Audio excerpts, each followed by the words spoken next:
A todos al seminario El derecho preferente de los padres a educar a sus hijos. Profundizar en este derecho fundamental es de suma importancia en el momento constitucional que estamos viviendo hoy en día en Chile. De hecho, las iniciativas de norma presentadas por la ciudadanía en esta materia fueron rechazadas por la Comisión de Derechos Humanos de la Convención Constituyente, y no sabemos todavía si las iniciativas presentadas por los convencionales irán a reconocer este derecho en el borrador de nueva Constitución. En este contexto, nos pareció sumamente interesante escuchar la experiencia norteamericana, siendo un país en que existe una estricta separación de religión y Estado, y con una constitución federal que consagra una lista breve de derechos. Para ello, contamos en esta ocasión con la compañía de la profesora Teresa Collett. La profesora Collett es profesora de la University of St. Thomas School of Law, Minnesota, en Estados Unidos, donde también ejerce como directora del Centro Provida de la misma facultad. Su investigación gira en torno a temas de religión, bioética y sexualidad humana. Regularmente dicta los cursos de bienes y de litigación constitucional, junto con un curso en Doctrina Social de la Iglesia y las Naciones Unidas. La profesora Collett ha publicado numerosos artículos jurídicos, es miembro electo del American Law Institute y ha participado como experta en diferentes comités del Senado y Cámara de Representantes de Estados Unidos, así como en comités legislativos a nivel estatal. En 2009, el Papa Benedicto XVI la nombró miembro del Pontificio Consejo para la Familia, nombramiento que fue renovado por su santidad el Papa Francisco. En 2013 sirvió como delegada de la misión de la Santa Sede en la Conferencia Internacional sobre la Población y el Desarrollo. La exposición de hoy será en inglés, pero contamos con traducción simultánea. Para activarla deben apretar el logo con forma de globo terráqueo que se encuentra abajo, a mano derecha de la pantalla, llamado Interpretation o Interpretación, y seleccionar el idioma español. Quienes quieran escuchar en inglés no necesitan activarlo y simplemente escucharán el idioma en que se estará hablando. Si el tiempo lo permite, al final de la exposición contaremos con un breve espacio para contestar las preguntas del público. Nos pareció que la mejor manera de hacerlo era que pudieran escribir las preguntas en el chat en español, para que yo después las formule en español y los intérpretes puedan traducírselas a la profesora. Por último, quería mencionar que la profesora Collett nos envió una minuta con los principales puntos y casos que citará en esta exposición, y quienes quieran acceder a ella podrán enviarme un correo al email que pondré en el chat y yo se las haré llegar. Y también mencionar que este es solo el inicio de una visita que tendrá el profesor Collett a comienzos de mayo, en que tendremos la oportunidad de tenerla en Chile y en que la conversación podrá continuar sobre estos temas y también sobre temas de libertad religiosa. Así que si no alcanzamos a ver todo hoy, habrá una segunda oportunidad, una tercera, para poder profundizar en este tema tan interesante. Muchas gracias, Teresa, por estar hoy día con nosotros. Así que puedes comenzar la exposición. Muchas gracias. Thank you so much. I am delighted to have been invited to make this presentation, and I hope, as has been indicated, that it whets your appetite for longer conversation on a variety of topics. Like all law professors, I fear my notes could have been done for a 4-hour lecture instead of the short time we have today. So I will primarily be addressing American constitutional law. As has already been mentioned, there are substantial differences between the Chilean system and the US system. As you know, your system is a unitary system, we're a federated system.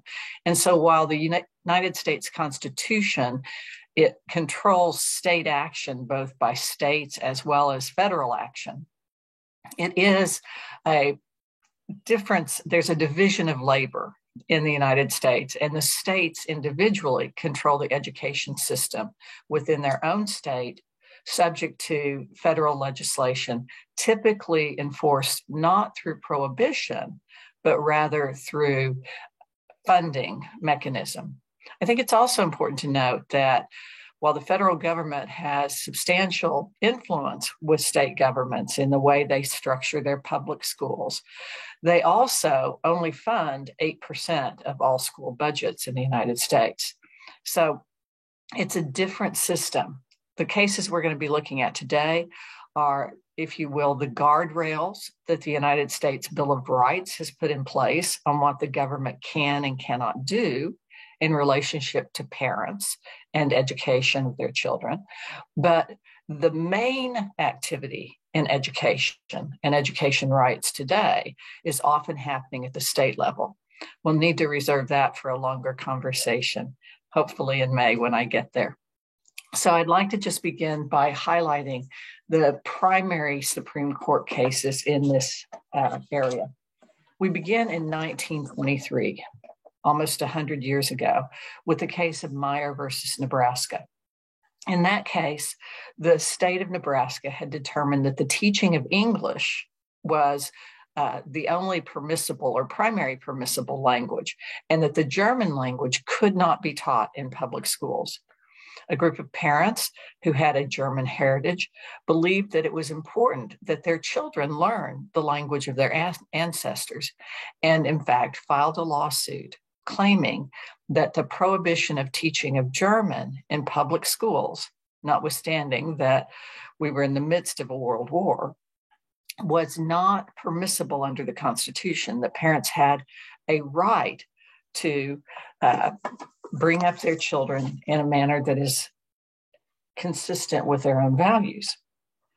The parents ultimately won, and this was the genesis of Supreme Court cases, Supreme Court law, if you will, on what state public schools can and cannot do.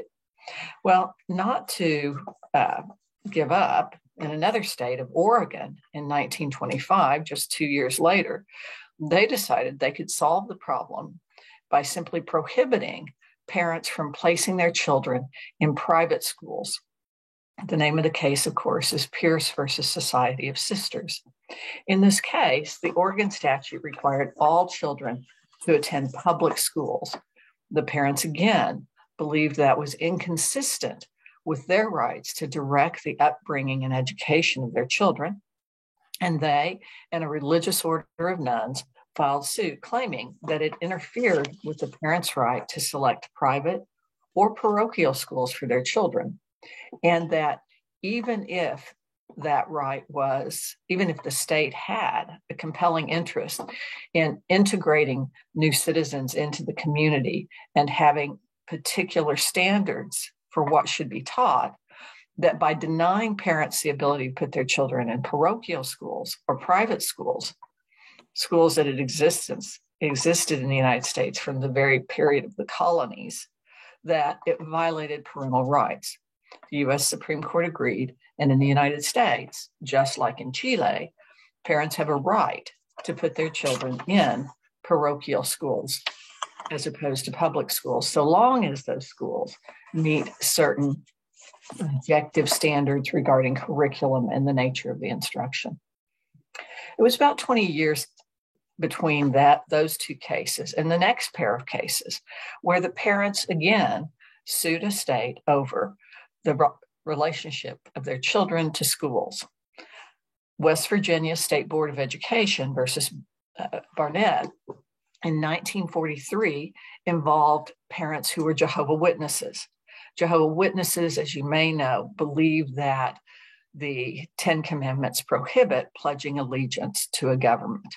And therefore, what was at issue was West Virginia's requirement that children say the Pledge of Allegiance standing in all public schools. A group of Jehovah's Witnesses parents sued the state, saying that it violated both their rights as well as the rights of their children to practice their religion, even in this public area, by refusing to pledge allegiance to the flag. In this instance, the court separated out the question of religious liberty from the question of parental rights per se, but nonetheless upheld the right of these parents and their children to sit quietly during the Pledge of Allegiance instead of engaging in conduct that would in fact violate their consciences.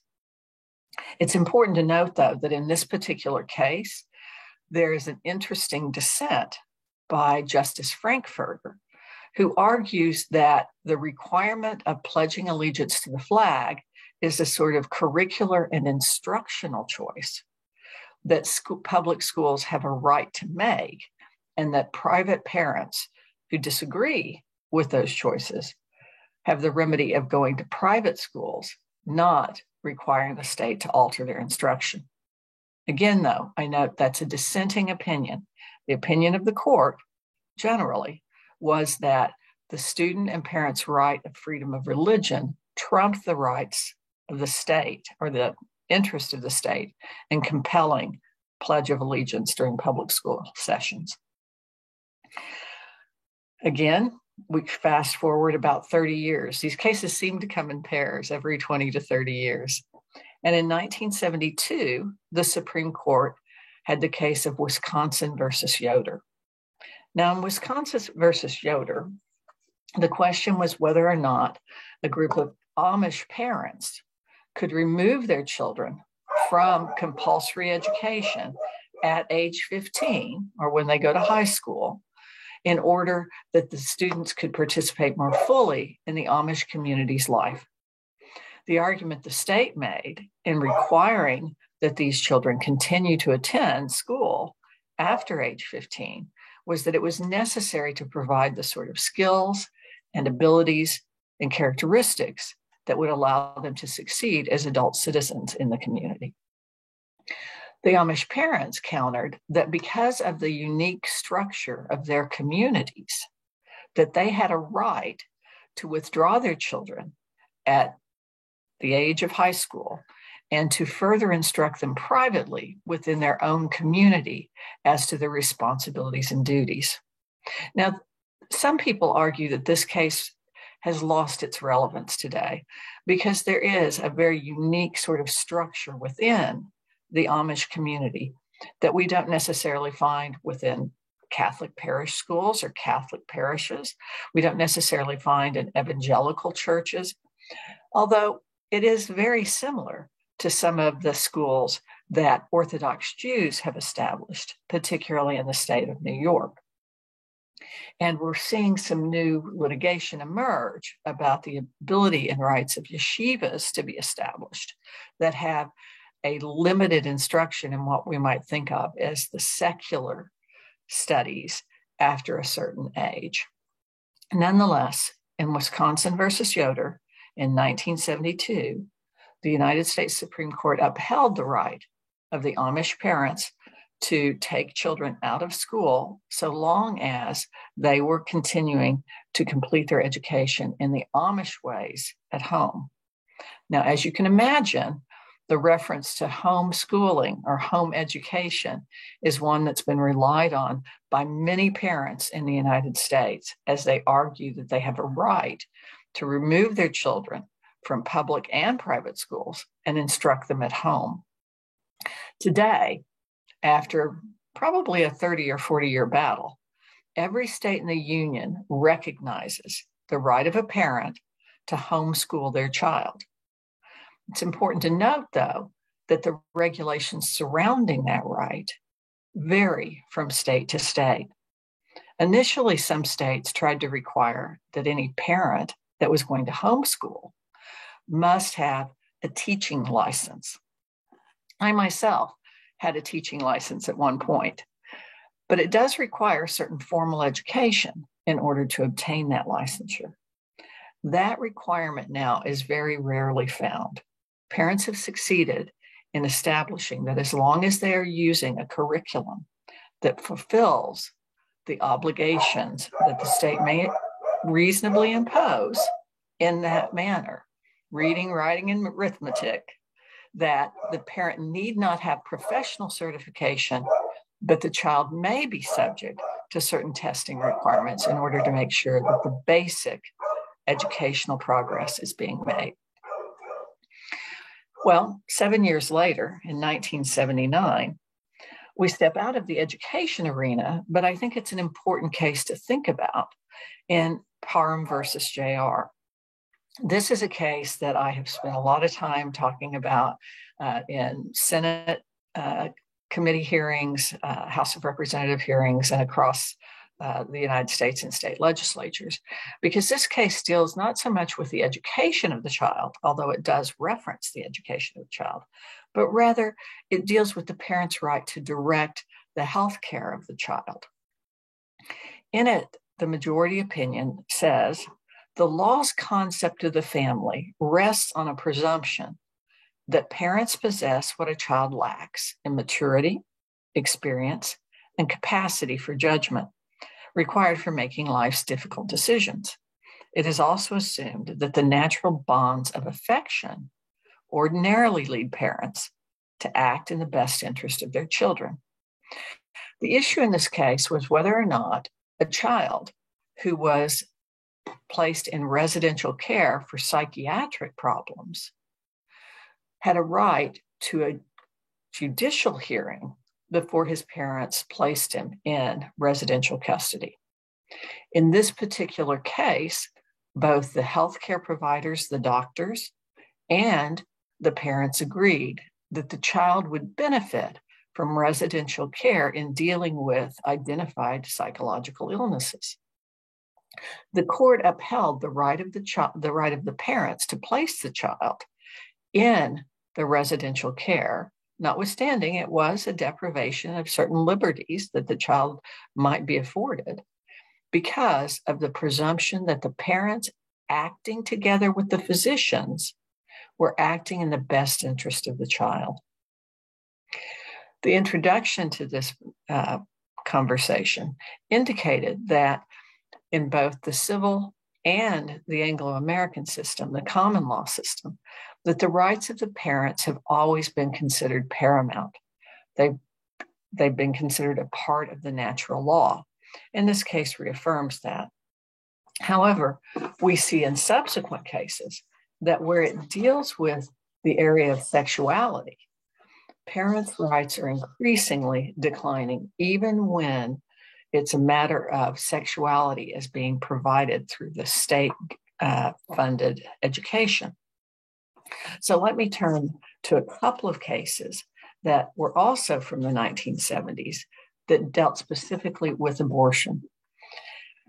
In 1976, 3 years before the mental health case of Parham versus JR, the court had before it the question of whether or not, having created a constitutional right to abortion in Roe versus Wade, whether the parents had a right to be informed and to consent to the performance of an abortion on their daughter over their minor daughter's objection.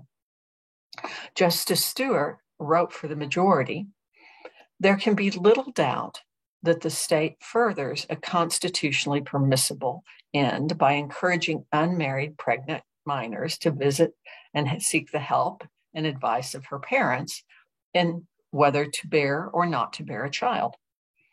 Nonetheless, the United States Supreme Court in this case established that the independent interest of parents is not sufficient to overcome the minor child's right to obtain an abortion as a matter of her privacy in those cases where she can establish that she is sufficiently mature and well-informed. The court expanded on this position in Bellotti v. Baird 3 years later, where it struck down a state statute requiring parental consent, notwithstanding that they acknowledged that minors often lack the experience, perspective, and judgment to recognize and avoid choices that could be detrimental to themselves. It also observed that parental consultation is particularly desirable with respect to the abortion decision, since it is one that raises profound moral and religious concerns. They noted that many minors who bypass their parents probably will resort to an abortion clinic without being able to distinguish the ethical from the unethical or incompetent.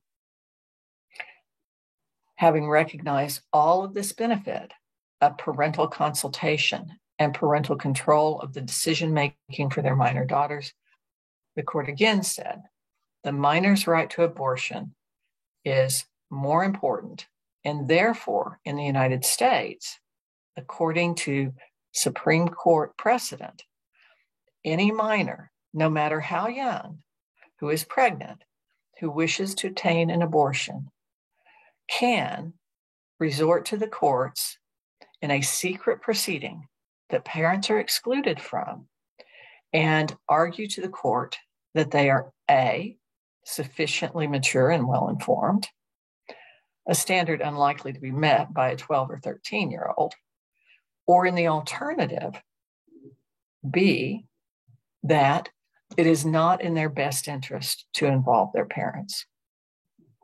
The court will then make a decision on the basis of this closed proceeding where no one but the child and her lawyer are allowed to appear in secret with no notice to parents, and the girl in 90% or more of the cases is granted the order to seek the abortion.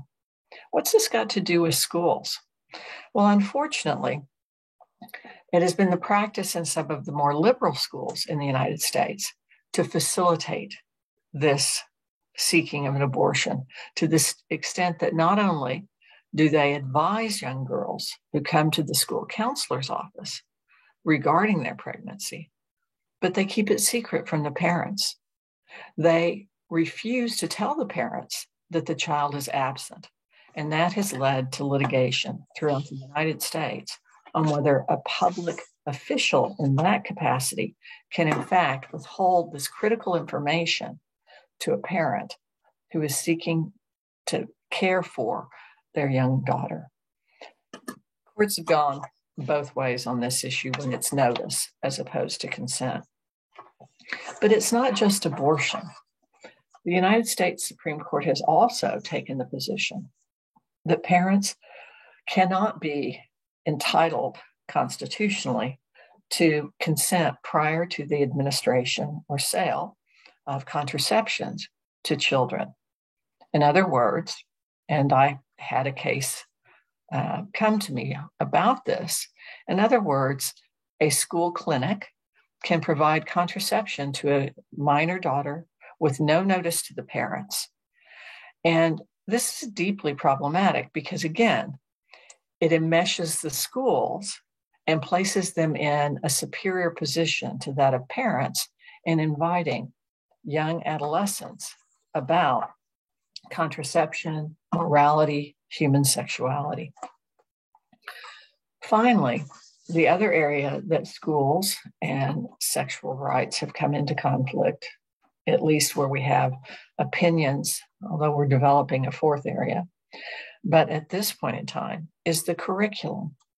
Can the public schools, instruct children about matters that are as intimate and freighted with religion as human sexuality without allowing the parents to either opt their children out or at least to be familiar with the materials that are going to be provided to their minor children?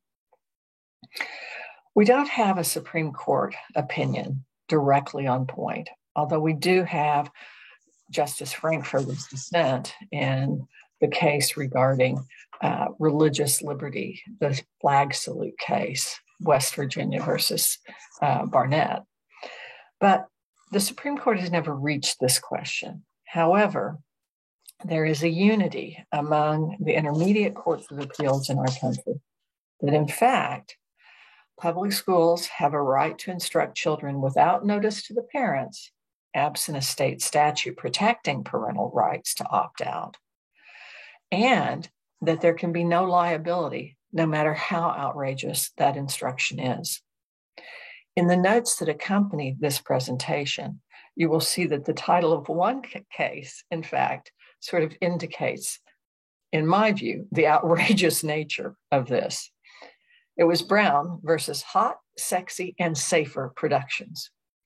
A school board that would select such an organization to provide such instruction strikes me as one that doesn't have the judgment that is required to establish public education requirements. But nonetheless, the courts have upheld that when a school board chooses to instruct families in that way, that or instruct children in that way, that parental rights must step to the side, absent a statute.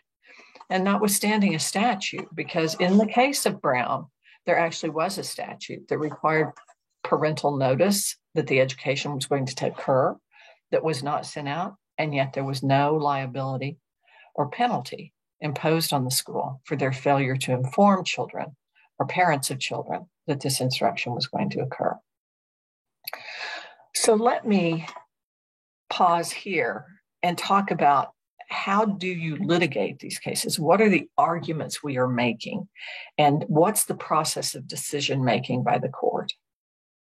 Having both a reasonably active litigation practice as well as being a full tenured professor at the university, the first element of every case is to ask whether the individual who has asked you to represent them, claiming that parental rights are being violated, has standing.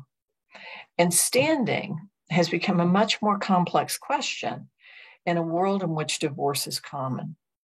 In fact, one of the famous Pledge of Allegiance cases where a biological father who was divorced and not the custodial parent challenged the recitation, the voluntary recitation of the Pledge of Allegiance, as well as a moment of silence at the beginning of the school day, was not allowed to represent the interest of his child because he was not the custodian of the child. So first, the question is, does this person that is seeking to sue to establish the parental rights have a right as a parent to direct the upbringing of the child? Again, where there are complex family situations, that's the first question you have to ask yourself. And then second, in order to make a valid complaint, you have to establish that it is the government that has interfered with or usurped the parental right. So, for example, in the case of teaching children a morality that is contrary to that of the family, the parent must not only establish that they have a general right to direct the upbringing of their children, and included in that is a particular religious belief that is being taught against by the public schools, but it has to establish that it is the public school that is actively seeking to provide alternative instruction. Something I would flag, given some of the conversation in your constitutional convention, is that the court to date has largely held that there's a limit on the rights of parents regarding the curriculum and the instruction, but that public schools cannot deliberately and intentionally violate the religious liberty of the students or the parents. That's the Jehovah's Witness flag salute case, the Barnett case.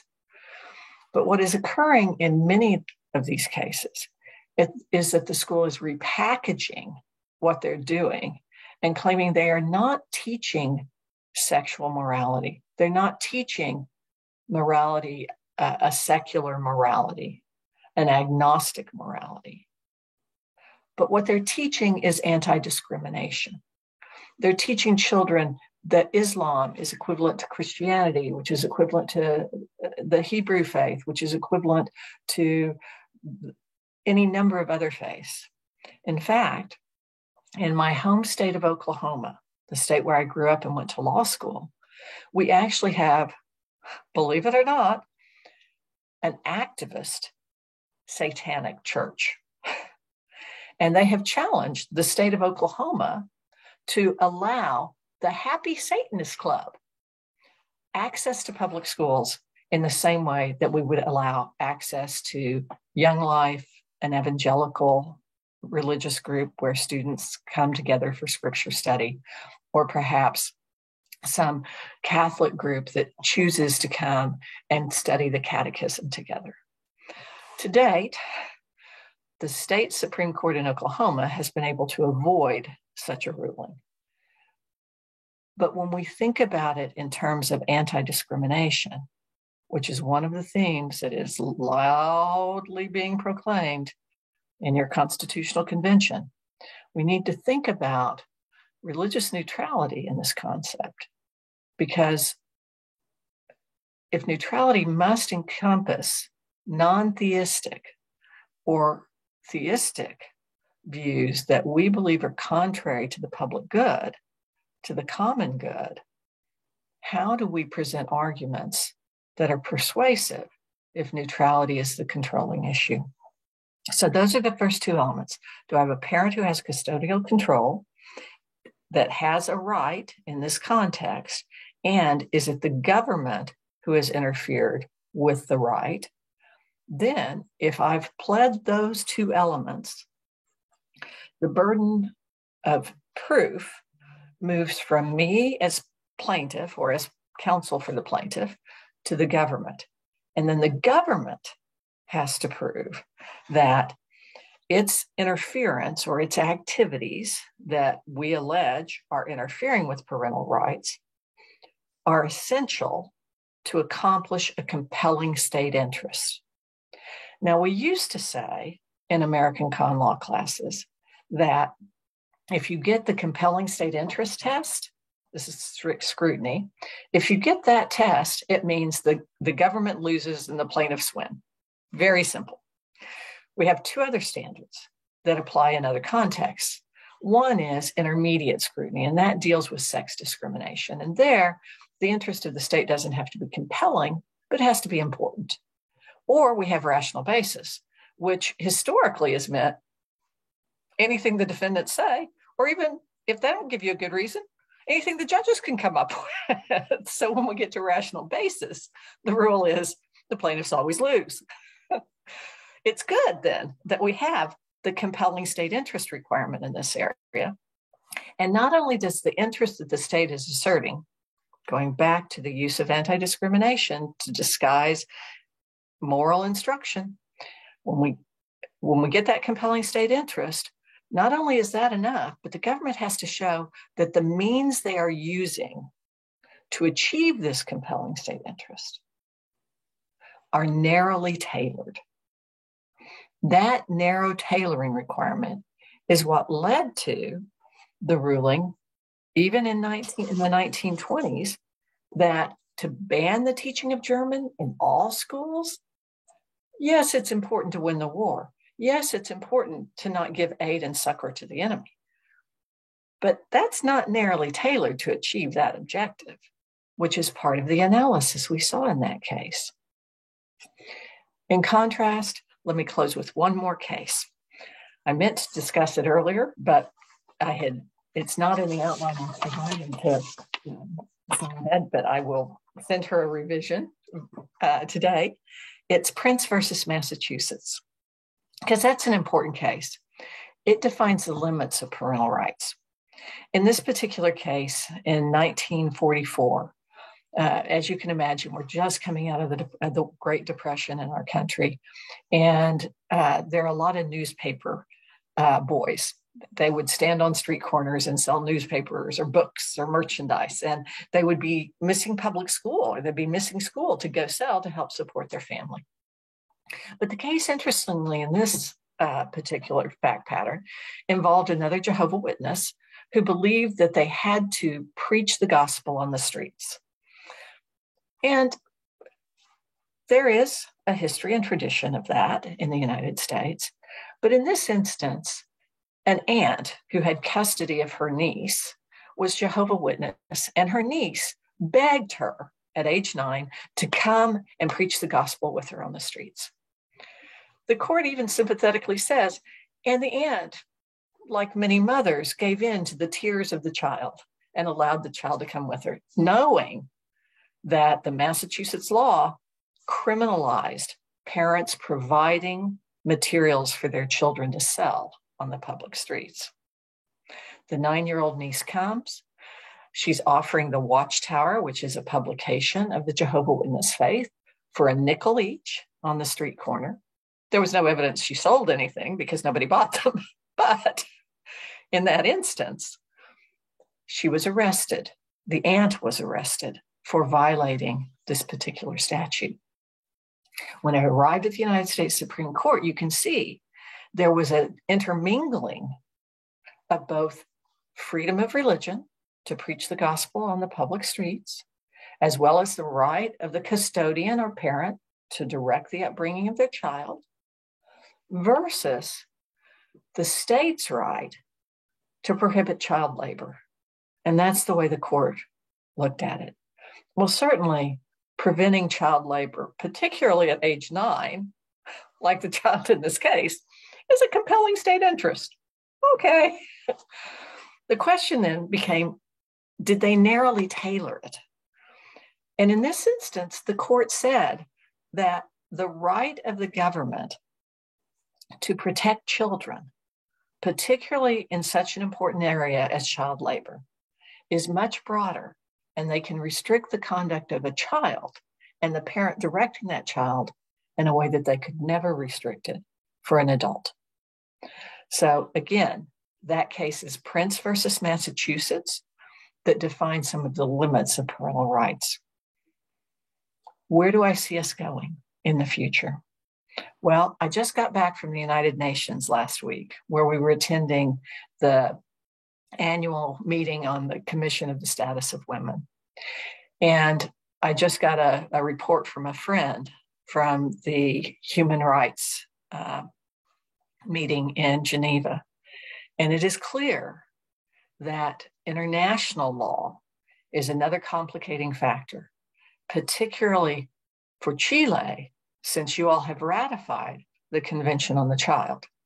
And while I believe in American exceptionalists in very many ways, it is embarrassing when people say, even Somalia has ratified the Convention on the Child. You're the sole holdouts, which is true. But the reason we're the sole holdouts is because of our deep concern. All the cases I've been talking about are the state versus the parent. What the Convention of the Rights of the Child has been used to do, and is what the bureaucracy of the United Nations is trying to do, is to pit the rights of the parent against what they call the rights of the child. And by that, they do not mean the right to grow up in a healthy, loving family. And so that will be a topic we'll need to explore in May. I yield the floor for questions. Muchas gracias, Teresa. Les recuerdo al público que pueden poner las preguntas en el chat o también, si no, prefieren, puedo dar la palabra, hacerlas en español, que ustedes las hagan directamente en español y los intérpretes le van a traducir a nuestra expositora. Mientras alguien escribe o quiere preguntar, yo quería comenzar con una. Entiendo que los casos que nos comentaste hoy se refieren a padres que no están de acuerdo con cómo colegios públicos están dando cierta enseñanza o exigiendo algo.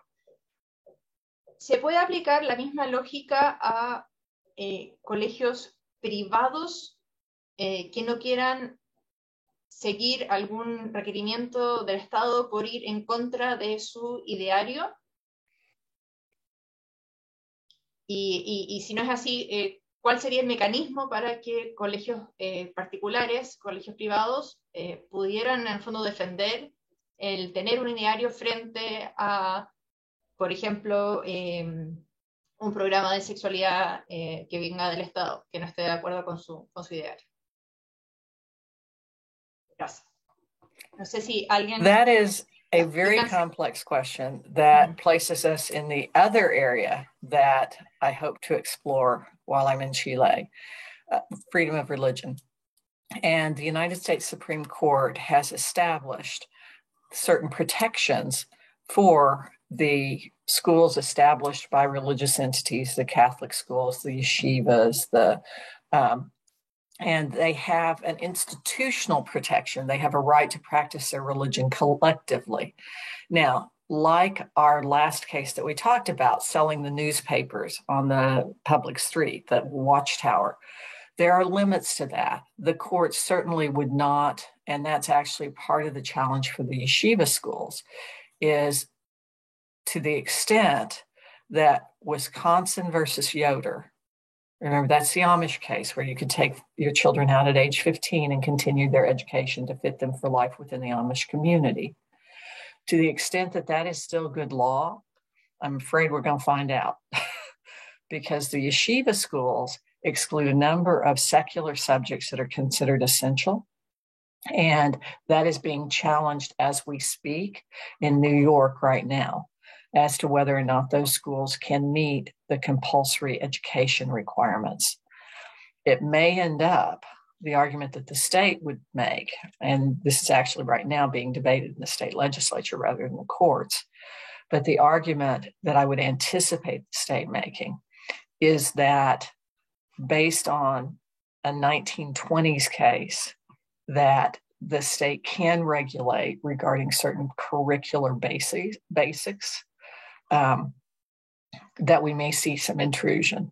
We certainly have cases at the Intermediate Court of Appeals level where instructors within Catholic institutions have been discharged because of their conduct that evidences nonconformity with Catholic teaching. The music teacher that is a lesbian who marries her lesbian partner, and she's been discharged. So far, the court has accommodated us with the ministerial exception. They have allowed the schools to treat the faculty as an extension of the ministry of the church. But we have a case right now in front of the United States Supreme Court that that probably will not be handed down. The opinion won't be handed down by May when I get there, but will be handed down before the Constitutional Convention completes its work. That is asking about that question, to broaden the ministerial exception or to narrow it. So in some cases, you can imagine it's a little harder to make the argument that a math teacher is integrating religion into his classes and therefore should be protected. The school should be protected. It's a complex question and we're seeing it a lot. Gracias. Otra pregunta del profesor José Ignacio Martínez, decano de nuestra facultad. Pregunta si existe en Estados Unidos alguna regulación legal que disponga en algún estado la obligación de que se imparta educación sexual oficial, de acuerdo a programas oficiales, ya sean escuelas públicas o privadas. There is not a federal statute to that effect. Most states, and it is a battleground, most states do have in their curricular requirements for both private, if you want to be accredited by the state, which gets you the mandatory attendance. Your students now don't have to worry about whether they're, complying with mandatory attendance. So if you want to be accredited, most states do have some sort of curricular requirement about sex education. However, it varies wildly from state to state. So as you can imagine, in Texas, God bless the Republic of Texas, in Texas, the requirement is not comprehensive sex education. But in states like Massachusetts, it is what's called comprehensive sex education.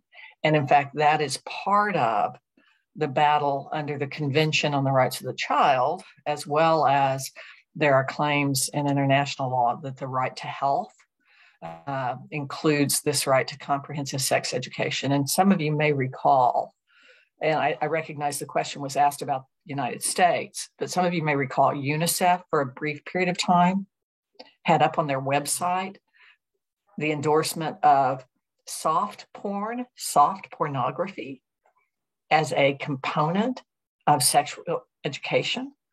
So we are battling this both at the local level, at the state level, at the national level under President Trump's administration, which I recognize was problematic in many ways, but he did some good things.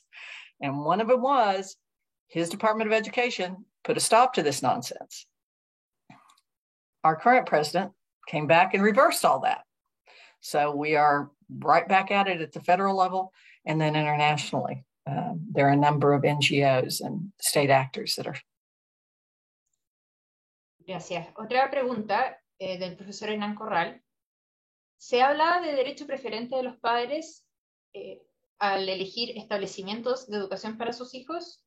En Chile generalmente se habla de libertad de enseñanza. ¿Es lo mismo? ¿Se usa ese término o no? We don't use the preferential, but it is a parent's right to choose private or public education, and that is well established, and the Supreme Court does not seem to be vacillating on that. ¿Cuál sería el mecanismo entonces que usan para elegir? En el fondo, simplemente no se ha cuestionado. Well, we had the Supreme Court case because remember, one of the first cases I talked about was in Oregon, they tried to say all children must go to public schools. Mm-hmm. And the US Supreme Court said, nope, nope. And no one seems to be questioning that. The bigger problem is the infiltration, which was, of course, the dean's question, the infiltration through accreditation standards for, human sexuality education or hiring standards, the applying of anti-discrimination. So at a Catholic school, I really have to have a transgender coach for my girls? No. And that's where the ministerial exception has been so important. Sí, alguien más tenía la mano levantada. Manuel Grasso, si quieres, abre el micrófono. Sí. Bueno, muchas gracias, profesora. Yo prefiero hablar porque tengo que articular un pensamiento para hacer la pregunta. Usted refirió sobre todo en la última parte a un conflicto entre el Estado y los padres, ¿no es cierto? Y parece que este tópico, involucra este conflicto, pero si uno pone el centro de atención en el niño, ¿no? Yo pensaba lo siguiente, efectivamente, claro, se dice el niño no tiene madurez para elegir lo que es mejor para él, ¿no? Y uno de los argumentos que usted mencionó es, ¿y quién está en condiciones de elegir qué es lo mejor para él? Bueno, son los padres, porque son las personas cercanas que lo conocen y que le tienen afecto y que lo quieren, ¿no? Claro, uno podría pensar que este argumento funciona en la gran mayoría de los casos, pero podría pensar también que hay una serie minoritaria de casos en donde esto no funciona. Es decir, los padres no conocen bien a sus hijos, podríamos pensar en abstracto, no conocen bien a sus hijos y tampoco quieren a sus hijos. Y entonces, claro, un argumento podría ser, para remediar estos casos lo mejor es otorgar a un ente que funciona racionalmente, que es el Estado, y que decide qué es lo mejor para todos, en ningún caso va a perjudicar a alguien. Quería pensar si preguntarle si este argumento, por un lado, le parece atendible, si hay alguna reflexión al respecto, y si hay otros argumentos para reconocer el derecho preferente de los padres para educar a sus hijos, que no sean los dos que mencioné, es decir, que conocen a sus hijos y que quieren a sus hijos. Esa es una pregunta. La segunda es más breve, es más breve. Claro, se dice, no tienen, el punto de partida, la premisa, es que los niños no tienen madurez. Y entonces se pregunta quién, y ahí dispara toda la serie de reflexiones que yo he intentado hacer. Pero, ¿desde cuándo tendrían madurez? Y entonces cede ahí el conflicto entre Estado y padres para otorgarle y reconocerle autonomía a esos niños. Disculpe por la extensión de las preguntas, perdón. It is an important and complicated question. And that's why I think it's important to look at those 2 abortion cases that I mentioned, in that that's where we see the parental rights not only being ignored, but being decimated. So when I mentioned the case in the Danforth case, where the court said, we know that most parents are loving. We know that children typically don't have sufficient maturity. Some authors have said the fact that she's showing up pregnant at age 14 might be a clue that she doesn't have sufficient maturity. Okay. So we know all of this, but notwithstanding, because there are bad parents out there, and because this right to abortion is so important, we're going to let the state decide on that. Okay. But not only are we going to let the state decide on it, we're going to let them do it secretly without even allowing the parents the right to defend or to argue their case. There is, other than our national security court, there is no other place where our concept of due process, notice and opportunity to be heard, would this ever pass. But we keep it secret from the parents. So you're absolutely right. But they justify it on, well, there are children who have bad parents, and so we can't make them tell their parents. And so all the good parents, who we believe are the majority, are going to lose their rights. That is deeply problematic. And we're seeing it in the same area for small children. I mean, 12 is not mature. I mean, I'm 65 and I still call my mom, but nonetheless, all right. So, but we're seeing it as young as, first graders, second graders, third graders on this transsexuality stuff, where the schools are saying, we're the experts. We and the medical profession have decided, and no, we can't tell the parents because they might interfere. And it is a battle that is waging hot and heavy right now. And I am concerned, given the U.S. Supreme Court's opinion just in the past couple of years that Justice Gorsuch wrote, that put transsexuals under our sex discrimination statute that was written back in the 70s when it wasn't even a thing.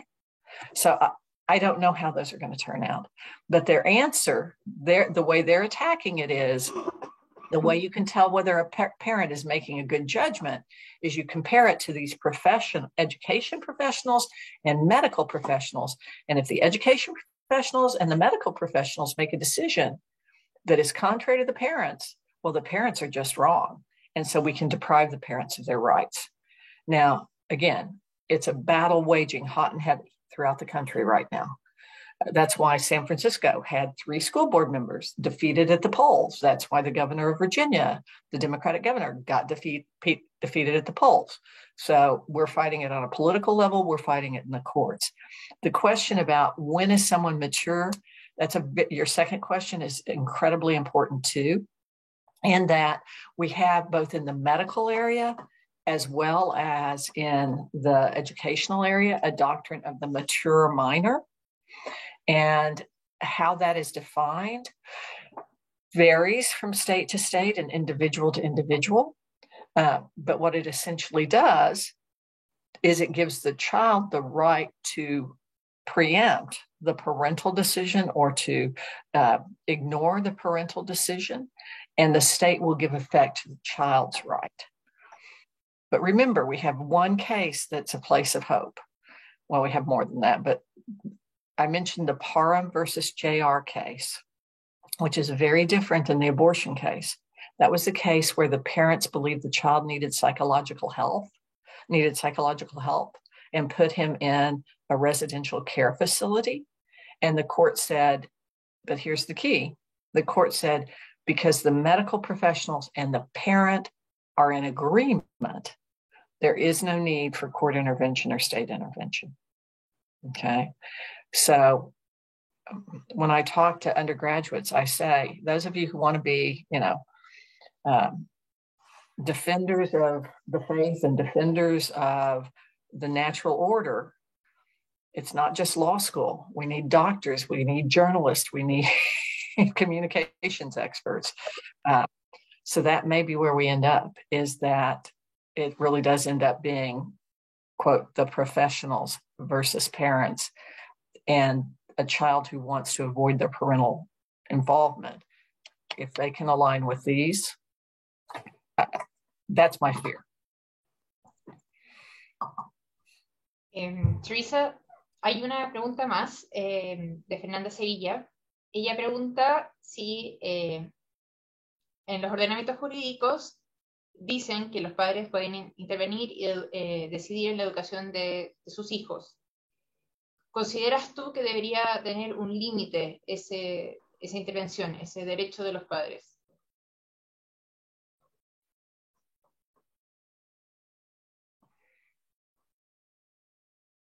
No, I understand the question. It's not a simple yes or no answer.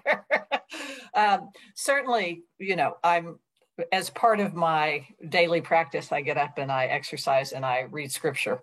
And I'm in the Old Testament, and there's a lot of child sacrifice going on in the chapters I'm in right now. So do I think there should be a limit? Yes, of course I think there should be a limit. But I do think there should be a very strong presumption of parental goodwill and good faith.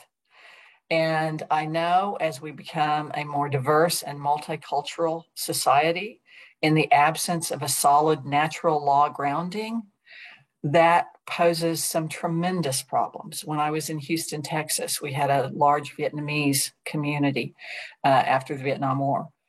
And there was a mother who, I was talking with one of the judges, who believed that infants could be possessed by demons. Now, as a faithful Catholic, I do think people can be possessed by demons, but I don't think a child that has colic, that cries regularly, is possessed by demons. I think they just have a colicky baby. And the mother had tried to beat the demons out of the baby. And the question was, how do we appropriately protect the child when the parent was well-intended, but just desperately wrong? How do we balance that? That's a case where probably the presumption, in my view, what should be a very strong presumption of good faith and goodwill, does not mean I can't protect that child. But I think it's more than a yes or no decision. Muchas gracias. Estamos en la hora. Me parece que no hay más preguntas pendientes. Muchísimas gracias por estar con nosotros hoy día. Esperamos con ansias recibirla en un mes más para poder seguir nuestra conversación. Y los invitados que no son de la universidad, siéntense con libertad para escribirme, para contarles más de las actividades que tendremos con Teresa en su visita en mayo. Así que muchas gracias y terminamos con un aplauso para... It's been delightful. Thank you. Thank you. It's been delightful. Muchas gracias.